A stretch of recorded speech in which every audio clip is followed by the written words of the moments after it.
Seperti berlian berserak di Katulistiwa, 17.000 pulau terhampar luas di seluruh Indonesia.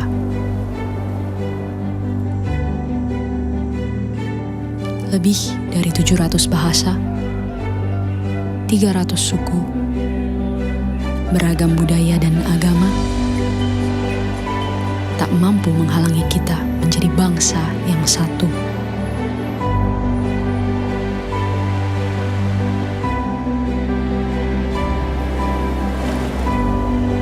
Pekerjaan besar memang untuk bisa melihat Indonesia dari mata yang sama dan bukan dari sudut pandang yang berbeda.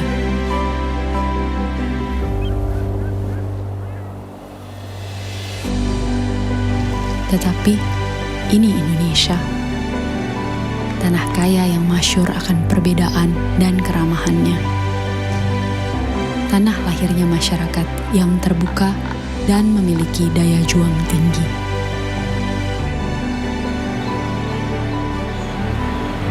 Cukuplah Indonesia diikat dan dirajut oleh Pancasila, yang di bawah naungannya hidup kita damai dan tentram selama berpuluh tahun. Mari beri Pancasila roh yang hidup, yang Bhinneka Tunggal Ika, yang walaupun berbeda, kita tetap satu, tetap Indonesia. Bhinneka Tunggal Ika.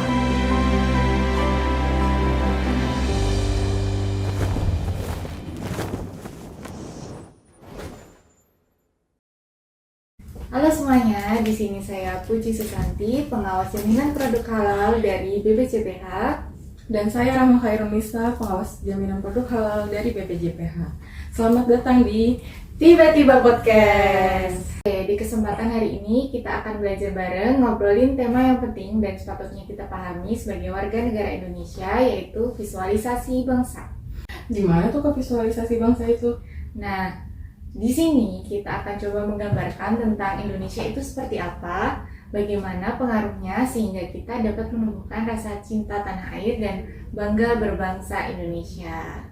Wah, seru nih pembahasannya. Topik ini juga sangat relevan di kehidupan kita dan di zaman sekarang. Benar sekali. Nah, untuk ngobrolin ini kita bakal ditemani dengan Kak Rifa dan Bang Ipul. Sebelumnya silakan memperkenalkan diri. Oke, perkenalkan, nama saya Ipul dari pengawas Badan Penyelenggara Jaminan Produk Halal. Salam kenal. Perkenalkan, nama saya Rifa, saya dari pengawas jaminan produk halal BPJPH. Nah, Kak Rama, tadi kita sudah menonton video singkat tentang Indonesia. Apa nih yang terlintas di pikiran dan bisa dibanggakan ketika kita berbicara tentang Indonesia? Ya, Indonesia itu alamnya indah, banyak pulau yang menarik yang bisa menjadi objek wisata. Gimana nih kalau menurut Kak Rifa dan Bang Ipul, apa yang terpikirkan ketika berbicara Indonesia? Iya ya, kalau saya sih lebih ke notice pada bagian awal sih Kak. Coba deh kita pikirin lagi, Indonesia tuh punya sejarah yang keren banget. Bayangin aja, selama ratusan tahun kita itu hidup di bawah penjajahan. Tapi karena semangat persatuan yang kuat banget, akhirnya kita tuh bisa bangkit lalu merdeka. Padahal Indonesia kan luas banget ya Kak. Gila sih, perjuangan pahlawan-pahlawan kita pada zaman dahulu tuh bener-bener luar biasa, sehingga kita tuh harus apresiasi yang setinggi-tingginya. Iya, kebayang nggak sih gimana caranya mereka pada zaman itu tanpa alat komunikasi bisa memiliki rasa dan semangat yang sama untuk kompak memperjuangkan kemerdekaan Indonesia dalam satu kesatuan Indonesia yang luas banget ini. Gimana kalau Bang Ipul, apa yang terlintas dan bisa dibanggakan ketika mendengar kata Indonesia? Wah, kalau dengar kata Indonesia tuh ya, yang langsung kebayang tuh bukan cuman pulau sama lautnya aja, tapi iklim tropisnya itu yang benar-benar hangat banget. Oh yes. Nah, Indonesia itu tuh kaya akan rasa, kaya warna, dan juga kaya akan cerita. Tapi mulai dari aroma nasi uduk pagi hari itu, Enak banget sih itu Kak. lalu juga sampai suara azan, lonceng gereja, dan juga tabuhan gamelan tuh sama-sama bisa berdampingan dalam satu waktu itu. Betul. Nah, aku tuh juga kadang mikir ya, Indonesia itu kayaknya bukan cuma tempat wisata deh. Ya meskipun ya kita itu sama-sama tahu ada Bali, Labuan Bajo, apalagi Raja Ampat. Raja Ampat, benar banget. Itu emang benar sih, view-nya itu pemandangannya indah banget. Tapi menurut saya yang benar-benar istimewa banget tuh karena ada rasa barengnya itu, Oh, iya. gotong royongnya itu benar-benar kerasa banget buat saya.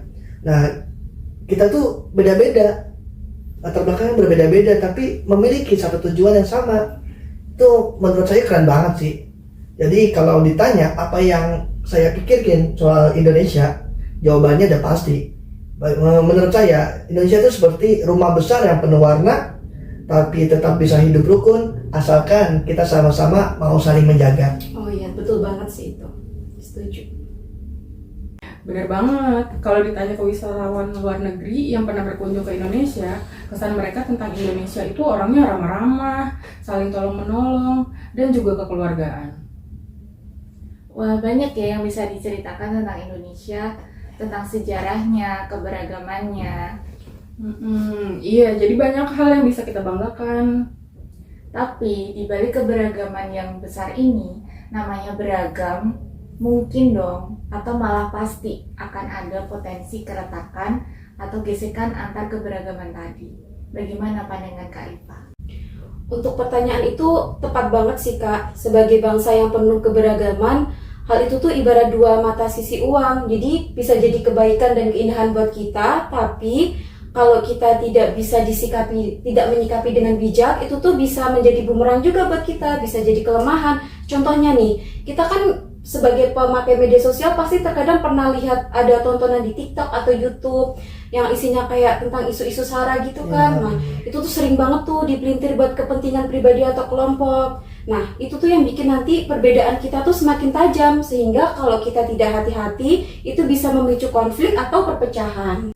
Nah, kalau menurut Bang Ipul gimana nih? Wah, pertanyaannya keren banget ya. Jadi gini, keberagaman itu tuh ibarat seperti sebuah taman. Ada bunga merah, bunga kuning, bunga ungu. Semua itu indah karena perbedaan itu. Tapi ya wajar sih kalau di dalam keberagaman itu pasti akan ada potensi yang namanya gesekan. Ya enggak? Betul. Nah, namanya juga memang udah beda latar belakang, beda cara berpikir, dan juga beda kebiasaan, ya kan? Iya, betul banget. Nah, tapi menurut saya, gesekan itu tuh bukan sesuatu hal yang harus perlu kita takuti. Justru dari gesekan itu, kita bisa belajar untuk toleransi, saling menghargai, saling mendengarkan, dan juga saling memahami. Nah, yang penting tuh bukan perbedaannya, tapi gimana kita bisa bersikap di tengah perbedaan itu. Nah, dari kondisi itu gimana tuh solusinya? Ada nggak sih yang bisa jadi pemersatu? Pastinya ada dong, soalnya kita hidup itu di negara penuh keberagaman. Jadi penting banget nih punya yang namanya wawasan kebangsaan. Biar kita tuh bisa jadi lebih bijak nyikapin perbedaan yang ada di sekitar kita. Karena kalau kita udah paham, udah punya wawasan kebangsaan, kesadaran diri, kita tuh jadi nggak gampang buat kesulut konflik. Malah justru bisa saling menghargai dan makin ngerasa satu, jadi bangsa yang lebih solid lagi. Begitu. Bener tuh. Benar banget tuh, saya setuju sama pendapat dari Kak Rifa.